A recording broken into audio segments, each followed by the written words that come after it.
Hi, I'm Sam. I'm going to run you through how to scan for a pectus brace at home.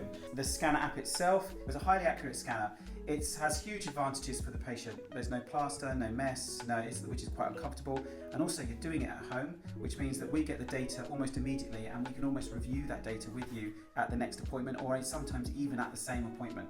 It also allows us to compare before and afterwards in the future, so we can take another scan in the future towards the end of treatment and we can really understand how much that chest shape has changed.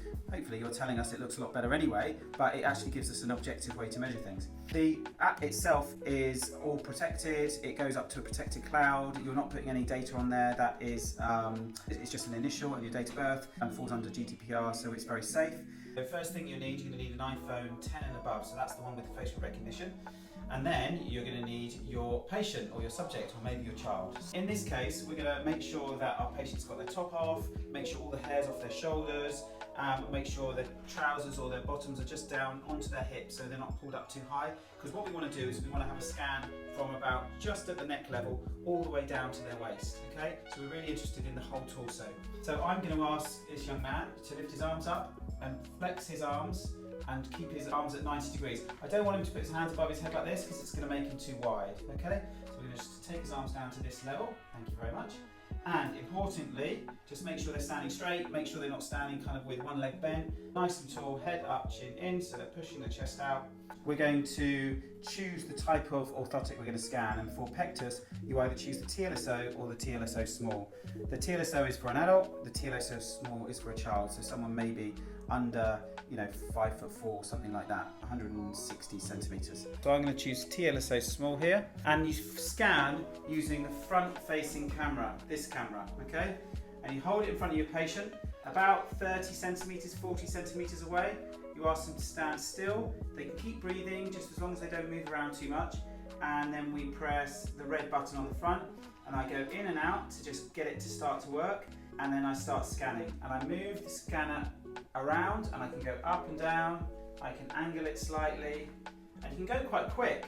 You can move around quite easily. It's going to capture the data, and when you're looking at the screen at what's happening, you're looking at a red sort of shape of the body that then goes and becomes the colour of the patient.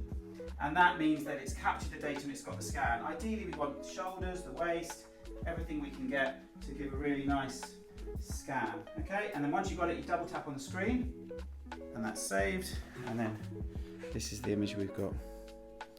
Okay, so there's a little bit of interference there, we can get rid of that. We've got the whole scan of the torso. There doesn't look like there's any jumps. That's really important. There can be some slight discoloration, but there's no jumps in the data. So it would be better, because I know he hasn't got scoliosis, it'd be better if he was just standing straight and we made sure he was standing on both legs equally. But I can actually interpret that as long as we had a conversation beforehand. That's a good scan and we can submit it. So we go to submit, first initial, surname with 3 letters, their date of birth, and then the clinic, you can put London. The purchase order number, we will give you that number within an email to save it. Press done, then press submit when it comes up. And then it will upload onto our database.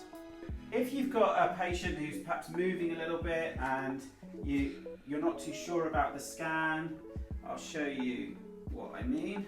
We get something like this. We get a lot of sort of data that's messed up, and you can see that we haven't got a clean, nice shape all the way around. We might have a nice picture of the chest shape, we might have a nice picture of his back, but actually we want a complete circumferential clean scan. So if that happens, just press new scan and just have another go. And once you get the hang of it, walking around very slowly and smoothly is quite easy to grasp. On this scan, it looks like I've got a good scan, but actually you can see here, there's a little bit of a gap there, okay? On this part here, we've got some areas which look like there's a bit of interference. So it would be much better to press new scan and try again to get a really clean circumferential image.